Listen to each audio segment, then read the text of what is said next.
Good morning, everyone. Welcome to the first session of this Monday morning after a great keynote. And it's my pleasure to introduce Stuart McFarlane from the University of Alberta. I'll be keeping time. I'll stand up after 40 minutes. There'll be 5 minutes for questions, and then you'll have 5 minutes to get to your next session. So Stuart, take it away. Thank you, Ben. I'm sure all this technology is on.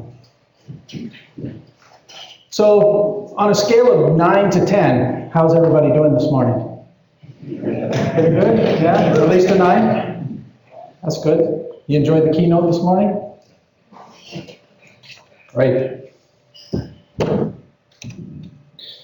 So there's an old African proverb that says the best time to plant a tree was 20 years ago, and the second best time is now. So when is the best time to start an IT service management program? I'm sure you can see where this is going. If you haven't started an ITSM program, then today is a good day to start. As Ben said, and as the title slide said, my name is Stuart McFarlane, and I've been with the University of Alberta for more than 17 years. The last few of those years have been with a group called Academic Information and Communication Technologies, or AICT. AICT is the largest IT group on the university campus. It has over 200 staff, and it's been around for more than 35 years under various names. Today I'm going to talk about our ITSM program that we put in place. I'm going to tell you why and how we set it up. And then I'm going to tell you about some of the challenges that we faced and some of the lessons that we learned. So if that isn't what you were expecting, now's a good time to escape. Let's start with a little bit about the University of Alberta. It is, of course, conveniently located in the province of Alberta, and it's mostly in the capital city of Edmonton. It opened in 1908, although I wasn't there, so I'm taking somebody's word for this. Today, the U of A consists of 5 different campuses with 18 different faculties and schools. It offers 200 undergraduate programs and 170 graduate programs to over 39,000 students. And it employs more than 15,000 staff. It is ranked as one of the top employers in the province of Alberta, and it has an annual budget of $1.7 billion. The University of Alberta has been recognized by the Academic Ranking of World Universities, QS World University Rankings, and also Times Higher Education World University Rankings as one of the top 5 universities in Canada and one of the top 100 universities worldwide.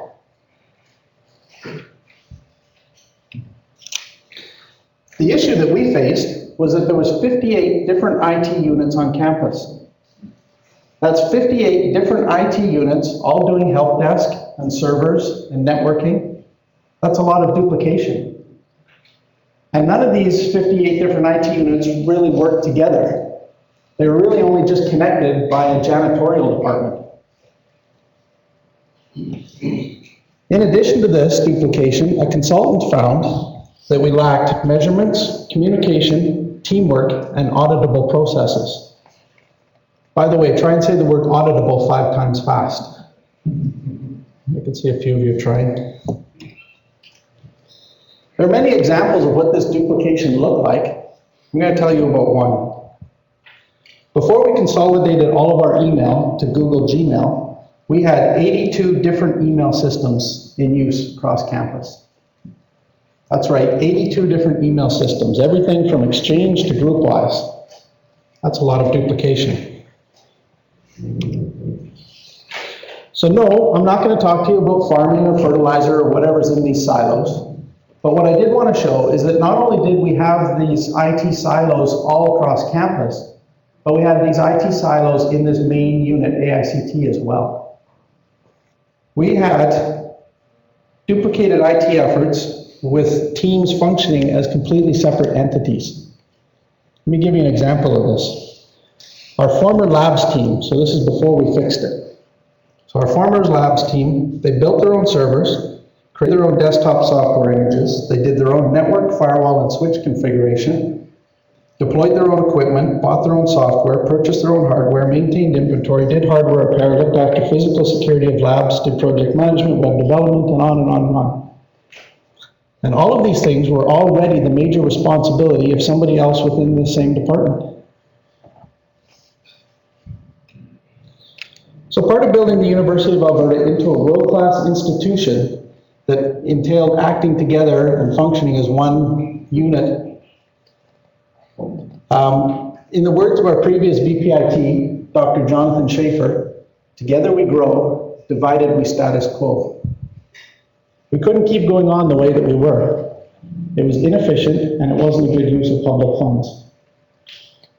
We had to work on eliminating duplication to avoid becoming irrelevant. But where to begin? Let me tell you a story. So no, this isn't a university building, at least not my university. But the story goes, in a New York high-rise, a crack developed on the 42nd floor. So the building owner called in an engineer. When the engineer arrived, the building owner went up to the 42nd floor, but he couldn't find the engineer. So he called his assistant, who said that the engineer was down in the 6th floor basement. So the building owner took the elevator all the way down to the 6th floor basement and said to the engineer, "What are you doing down here? The crack is up on the 42nd floor." The engineer said, "The symptom might be up on the 42nd floor, but your problem is down here in the foundation." So let's face it, most of us are like the owner of this building. We're trying to address the symptom rather than the cause.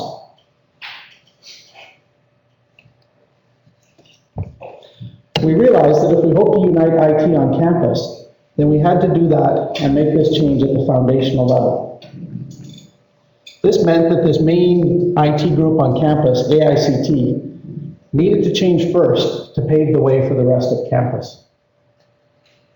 And part of this foundational change was to implement an IT service management program that would provide IT controls and processes, allowing for accountability in the work that we do, while ensuring a better use of IT resources.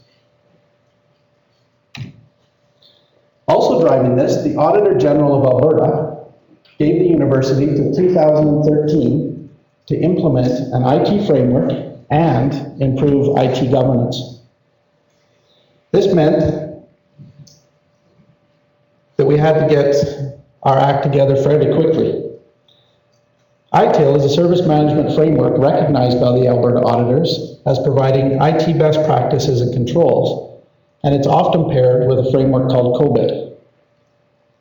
This framework and the development of an ITSM team would allow us to implement and manage quality IT services while satisfying the needs of our customers.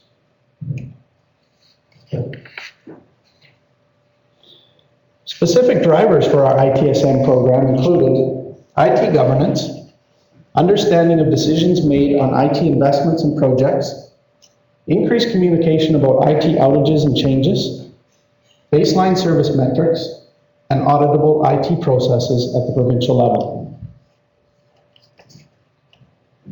So now was the time to plant that tree. We began developing our ITSM program on May 1st, 2011. We established an ITSM steering committee that approved all changes to the organization and worked with key staff to validate processes that align the IT visions of the department with those of the entire university. We identified process leads that were selected internally to design, develop, implement, and manage these new processes. And also an org structure was created that eliminated duplication.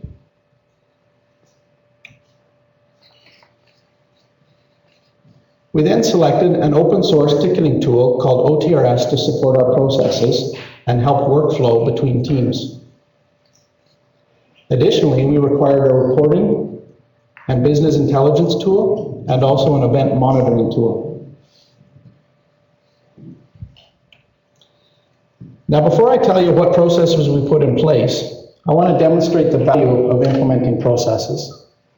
So I'm going to ask that this second row here and this third row here, if you guys could come up and just form a circle for me. audience participation.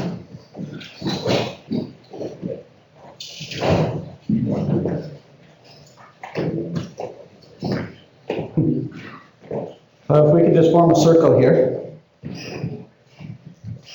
I know that some people learn differently, so I wanted to show the value of putting processes in place. So it's very simple. What we're going to do is I'm going to pass this ball to somebody that hasn't had it before. They're going to pass it to somebody who hasn't had it before, and we're just going to keep doing that until everybody's had the ball. Once everybody's had the ball, then the last person will pass it back to me. All right?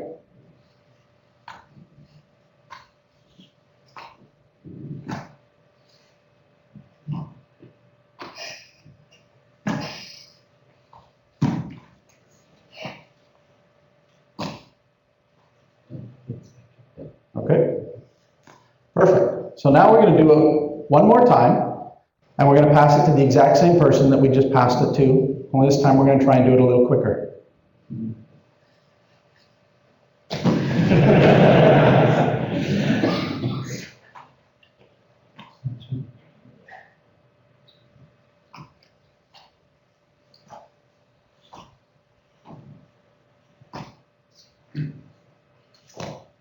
Perfect. So now I think we can introduce some eggs. Maybe not. Okay, we're going to do the exact same thing again, only this time, once I pass one ball in, I'm going to pass the second and third ball in. Ready?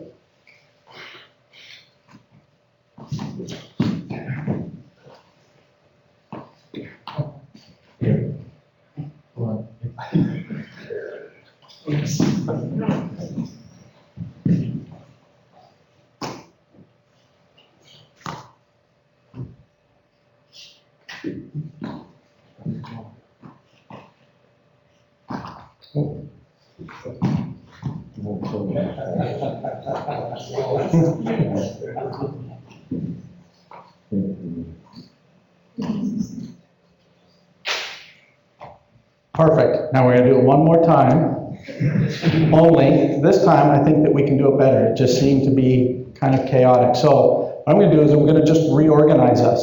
So the person that I passed the ball to, if you could come stand beside me.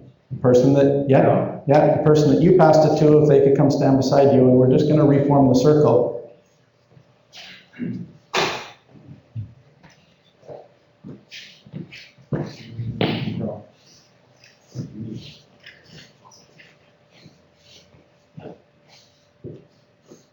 Perfect. Okay, so this time rather than throwing the ball, we're actually just going to pass the ball.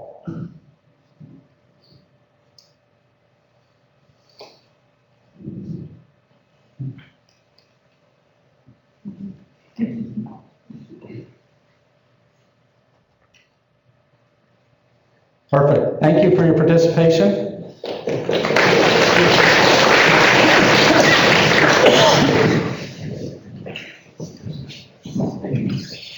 All right, so why did we do that? Well, it's a fun time filler, but let's take a look at what actually happened. So in round one, there was some uncertainty about what we were supposed to do, and it took longer the first time around as we were learning the process. In round two, once we had order and expectation established, the process ran quicker and smoother. In round three, we could complete additional workflow. We sent 3 balls through the cycle in the same amount of time that it took us in round one. And in round 4, once the process was established, it was easier to see ways to improve it. This resulted in fewer balls being dropped or colliding, and the process moved even more quickly.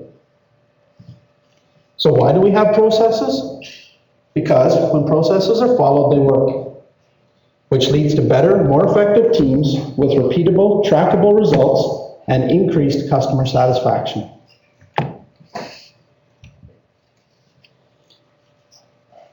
In selecting which processes to implement, we first started with user-facing processes and also processes that help mature other processes. Launching multiple processes at the same time gave us the advantage of being able to integrate these processes together. These are the processes that we implemented. So service catalog. This is essentially the menu you get in a restaurant. And just like the menu you get in a restaurant, we needed to define what services we were going to make available to our clients. Request fulfillment. These are requests that come from individual users, such as a password reset or having some software installed on their computer. Event management is about having some monitoring software that can cause tickets to be created or some automated action to occur when certain thresholds are met. Incident management is about managing the restoration of an IT service as quickly as possible to minimize the disruption to the business. Problem management. If incident management is about restoring an IT service, then problem management is about finding the root cause so that we can prevent it from occurring again in the future. Change management is managing additions, modifications, or the removal of IT infrastructure. Knowledge management is a knowledge database that helps with request fulfillment with procedures and incident management with known errors. And finally, the 7-step improvement process is a way to mature all of these processes to improve results, which is what we did in the final round of that ball toss. So we provided training to all of our 230 staff in what ITIL is, how it relates to the work which is done, changes that were happening, as well as how to use these new processes and tools. We also made ITIL process guides, training materials, and how-to videos available on our website. And all of this went live on one day. On January 23rd, 2012, 230 staff began tracking the work that they're doing in OTRS. 230 staff began using change. 230 staff began using incident. 230 staff began using service request. But wait, Act Now will throw in knowledge management at no additional cost. It slices, it dices, it juliennes, whatever a julienne is. And all of this took place only 3 weeks after a complete reorganization of the entire department. This was our big bang. We were successful. We even won several awards. First, the Information Technology Project Award 2012 at the Technicon Conference. Then an international award, the ITSM Project of the Year 2012 at the Pink Elephant Conference in Las Vegas. So we were very successful. But we also faced many challenges to overcome. Just as the real Big Bang resulted in a whole bunch of chaos, our own Big Bang didn't go as smoothly as we had planned. The first, and perhaps most obvious challenge, was in regards to resourcing and staffing. See if you can follow the change manager. Once the processes were released and began running, it became quite clear that we lacked the staff resources required to sustain them. Due to a staffing change shortly after our launch day, the problem manager became the change manager, and as such, our problem process had to be put on hold. Decreases in the size of the ITSM team further added to the challenges of developing the processes to the degree which we had imagined. Everybody able to follow the Queen? So due to those staffing changes, several other processes lacked attention and were simply put on hold. In order to focus on key processes, others had to be ignored. The service catalog was put on maintain status rather than continue to improve it. As a result of not further developing this process, we have struggled to define accurate service level targets. Other processes were grouped together under a single process lead. As such, processes lack the necessary attention required to attain maturity in development.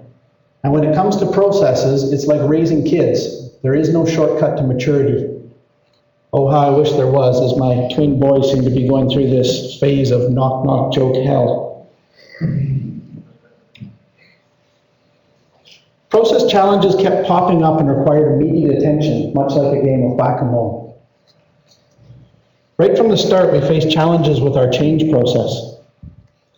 process that got designed and approved was later then modified during the tool configuration stage, which then introduced a whole bunch of bottlenecks. Another instance of a process lacking attention was our knowledge base.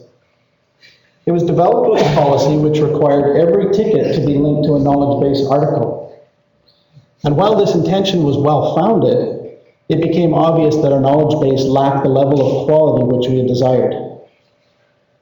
This is shown in this now deleted knowledge base article on how to clean a dusty monitor. It still makes me laugh. Symptom, dusty monitor. Problem, dust on it. Solution, white monitor with a rag. It's fairly useful.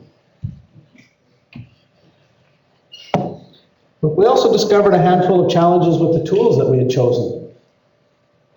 The lack of a decent search engine in our OTRS ticketing system further led to complications with our knowledge base by wasting valuable time trying to look for information when you're trying to resolve tickets. Reporting also proved to be difficult. We had to figure out how to get consistent results. This was challenging since it had never been done in the AICT before, and we hadn't yet configured our reporting tool to pull the data from OTRS.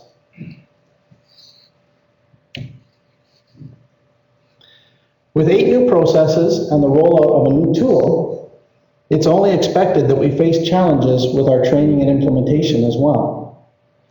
While all of our staff members received initial training, many of them felt overwhelmed by the sheer amount of information and the overly complex amount of data required to launch these processes on a single day.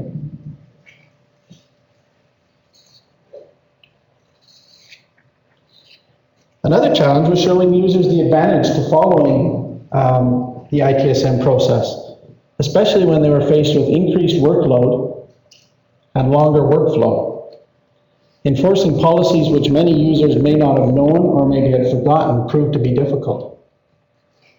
As seen in this article on how to find the bathroom, which was created shortly after our launch day, staff either didn't want to use the ticketing tool to log anything, or as in this case, they wanted to log their every movement.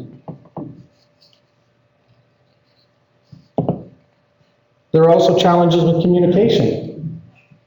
When an incident occurs, appropriate communication is required in a timely manner.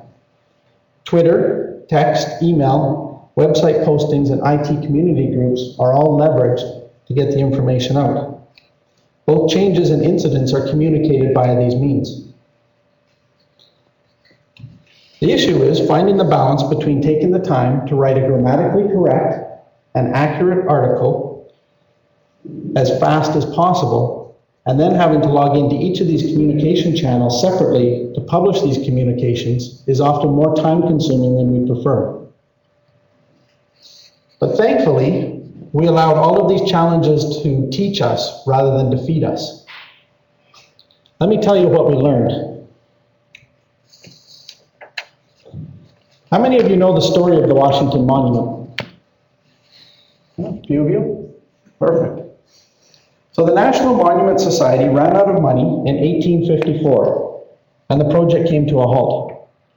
25 years later, the US government took over and completed the upper 2/3. The two sections resembled each other at first, but then time, wind, rain, and erosion caused the marble sections to weather differently, thereby producing the difference in color that you see. It's interesting, I was at the opening reception yesterday, and I was talking with somebody, and they said that none of the buildings in Ottawa can be taller than the tallest part of the Parliament building. And then they went on to say that it's the same thing in Washington, D.C. None of the buildings in the core can be taller than the Washington Monument. Now, I don't know if that's true or if I'm just perpetuating a rumor. We realized after launching our ITSM program that staff resourcing is everything. We had a process architect that was instrumental in developing our processes and helping us through all these difficulties. We learned that filling these key roles with the right people proved to be valuable beyond measure. This is what happens when you let your team help you with creating slides.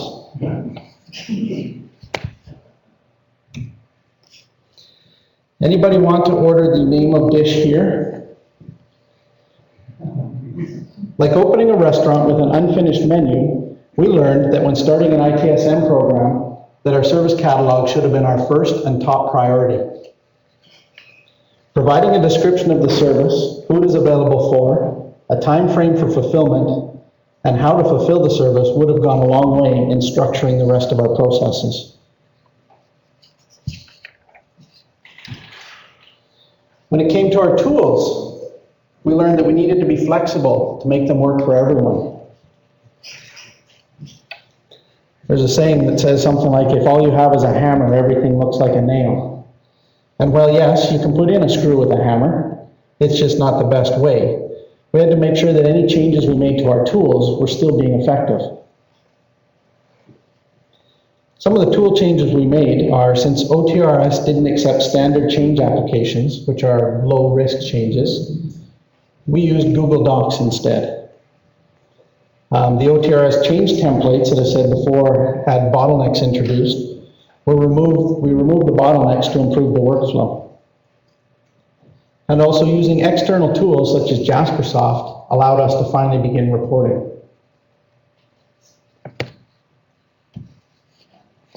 Our plan for training provided us an opportunity to learn as well. When we launched, there was a plan in place for recurring training to take place, but due to budget reasons, we were unable to carry that out. So instead, we depended on other means. We used our website, which contains ITIL process guides, training materials, and how-to videos, which proved valuable in providing an initial foundation for new staff that were hired. We also started holding weekly operation meetings to ensure process compliance, review results, and improve the processes.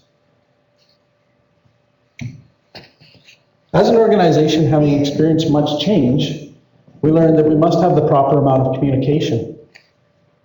The ITSM team first started with the approach of a big stick, demanding that everybody follow the process. We quickly learned that helping others understand the value of following processes worked much better. It also helped because then analysts are more comfortable suggesting improvements to our processes, which is very useful since we are sometimes removed from the work that's going on.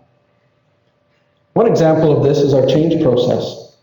To complete a normal change, our analysts are assigned work orders to complete. Initially, these work orders were only assigned one at a time. We then received feedback from our users that this was causing unnecessary delays. So as a result, we improved the process by applying multiple work orders at a single time. So are we there yet? Well, let me use my dad voice and say, no, we're not there yet, but we've certainly come a long ways from where we were. AICT was the first to immediately experience the benefits of ITSM and to showcase those benefits to the rest of campus. The successful implementation of 8 ITIL-aligned processes, as well as the ticketing tool, acted as the glue to hold these newly formed teams together. Teams which once delivered services in isolation were now connected teams collaborating on like work. We now have a culture that is service-focused and provides helpful service to our over 45,000 clients. We have seen further accomplishments in improving our communication, controlled costs, auditable processes, and IT governance. AICT clients also now see a more consistent service.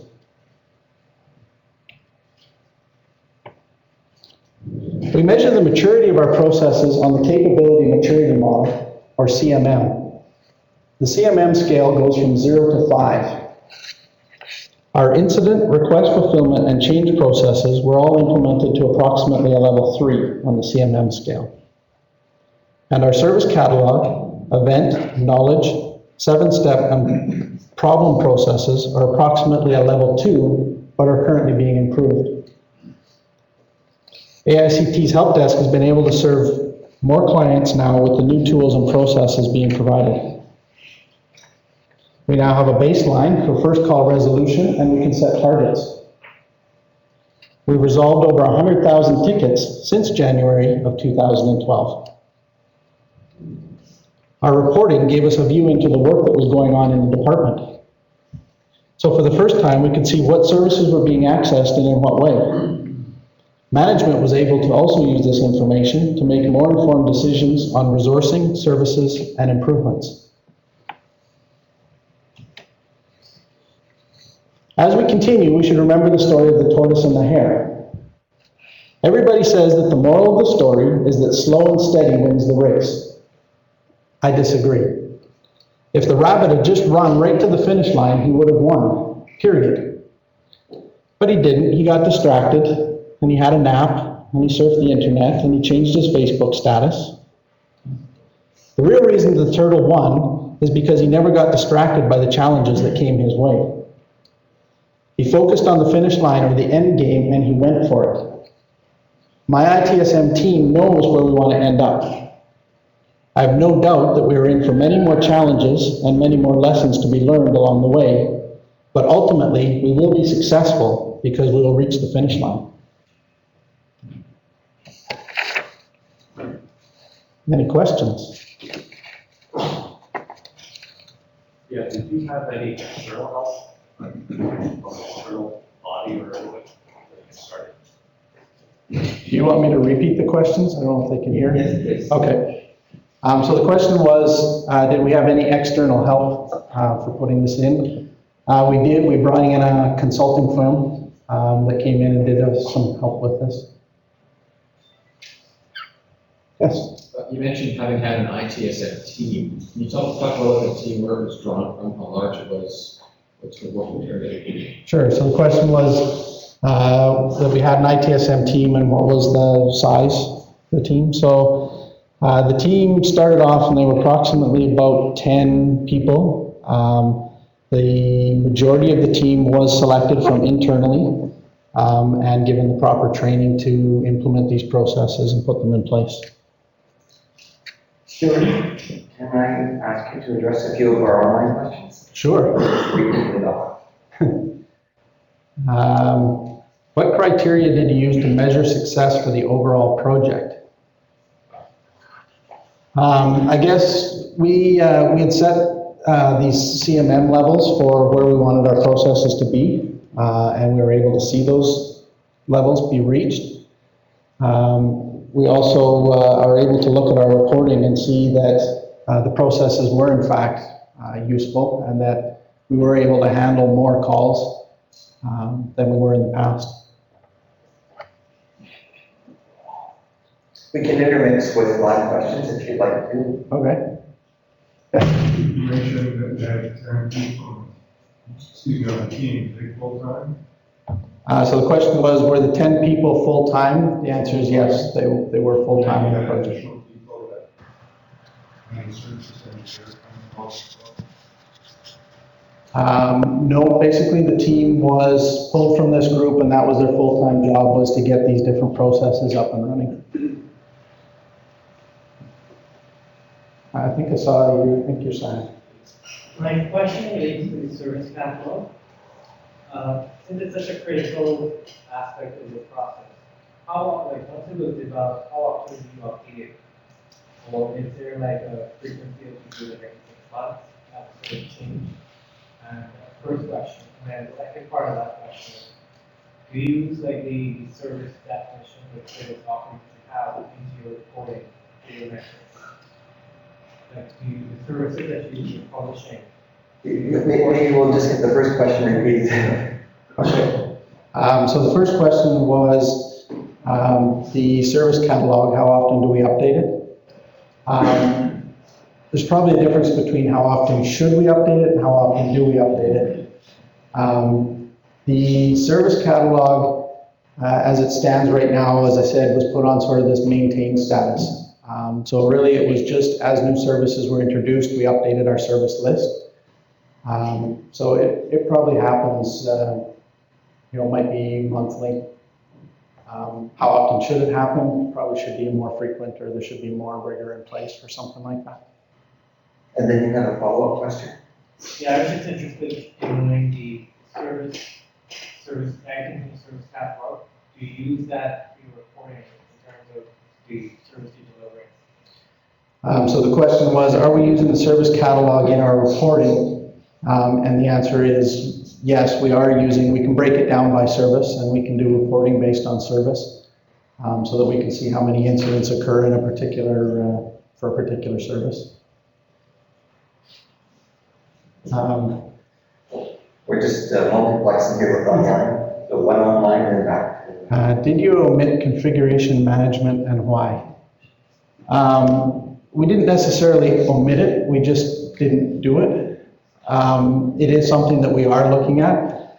I guess the reason why is configuration management is a very large process, or a very large project. And I think that we wanted to get a number of successes underway first before we looked at doing something like that. But it is certainly on our radar. Andre? You said that you started your Big Bang with training.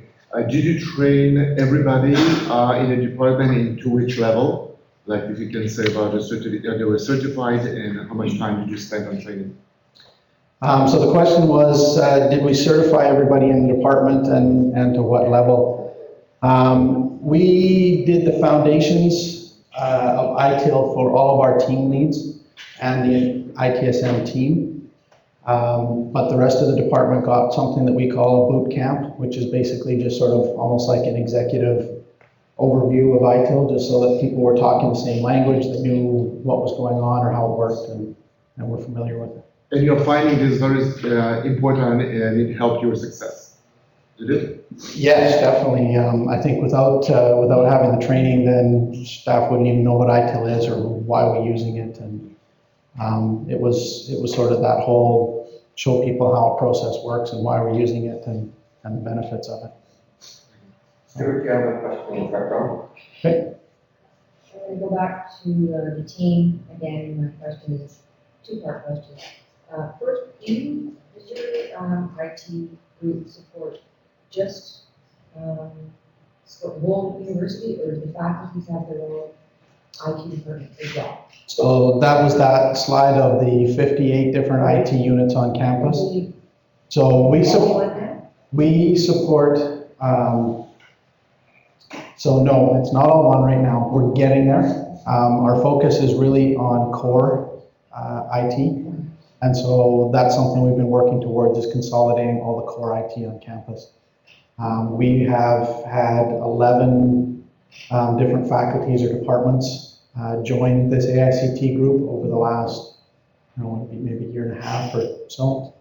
So that was part of my other question. Did you incorporate the faculties, include them in the team that put this all together? So the question was, did we pull anybody from any of the faculties for putting this ITSM team together? The answer is no. We pulled them just from this AICT, this main IT unit. Okay. And what types of positions do those people carry in the IT unit? Just out of curiosity, are they unit people? Are they security? Are they admin? Or are they from every facet?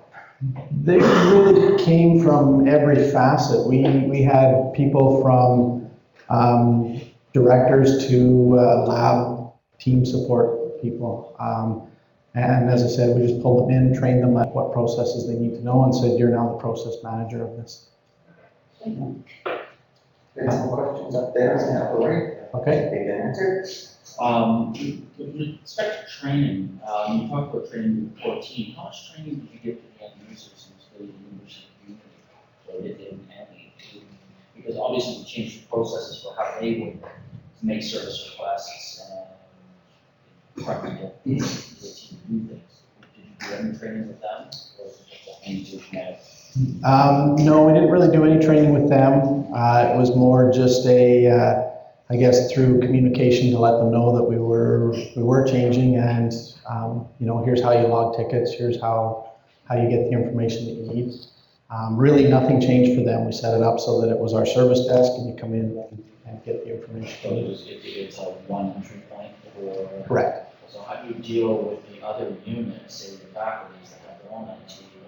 Do they still go through that same entry point, or do they have a different plugin?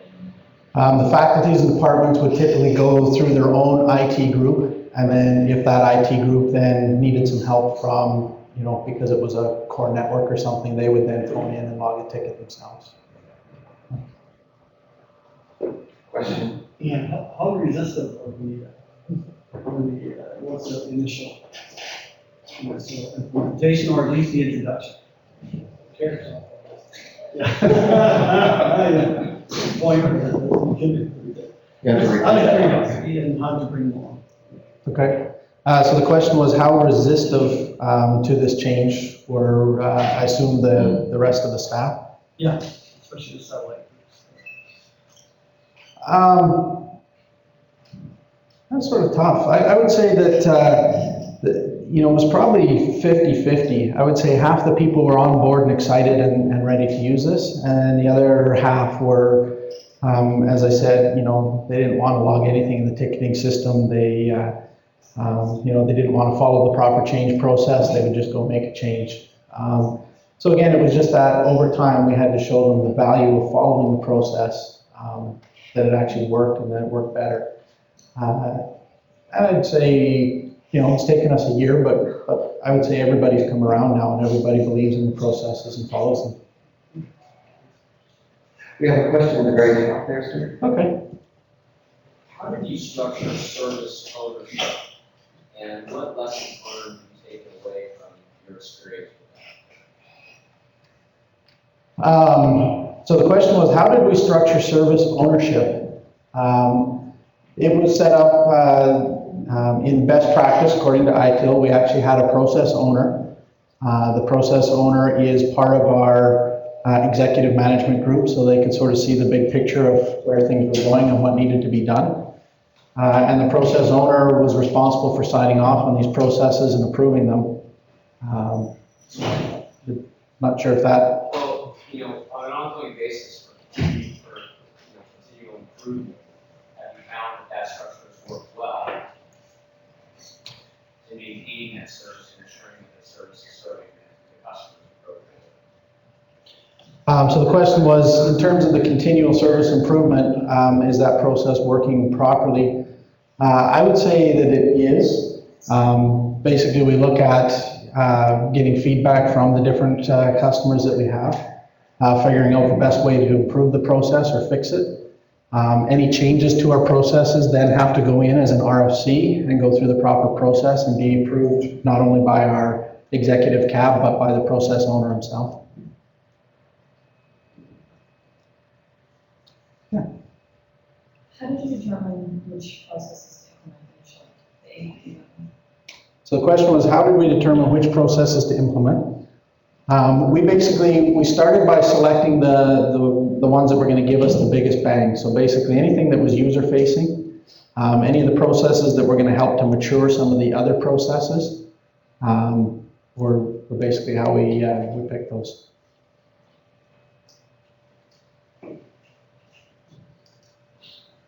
Yeah.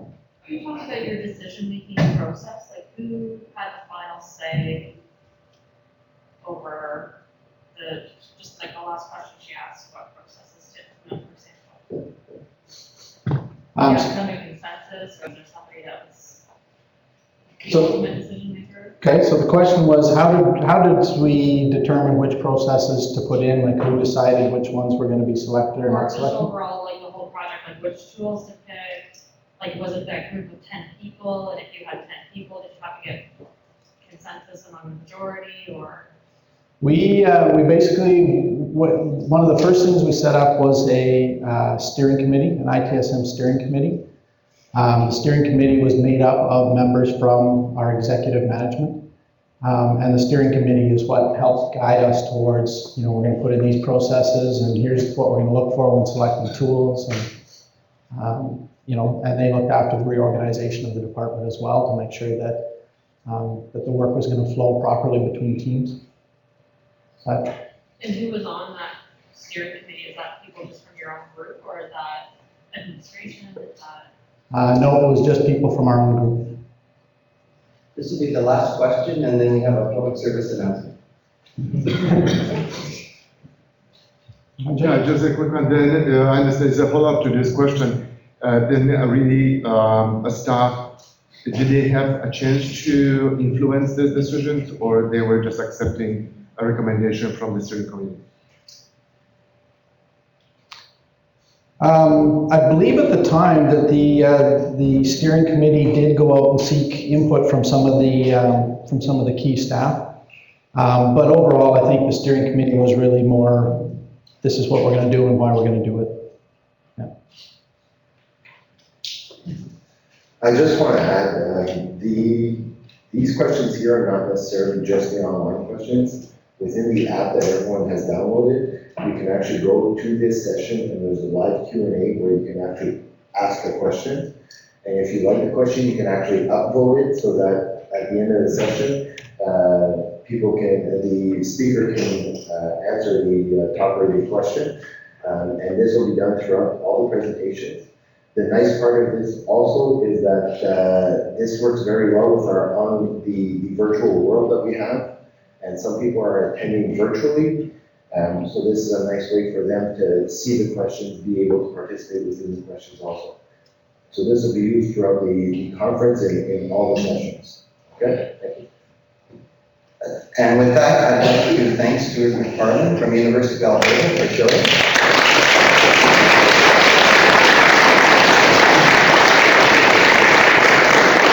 And you can see, he doesn't just talk about process, he practices it. So this is the official time on the seminar, and we're now ending at the correct time. Thank you.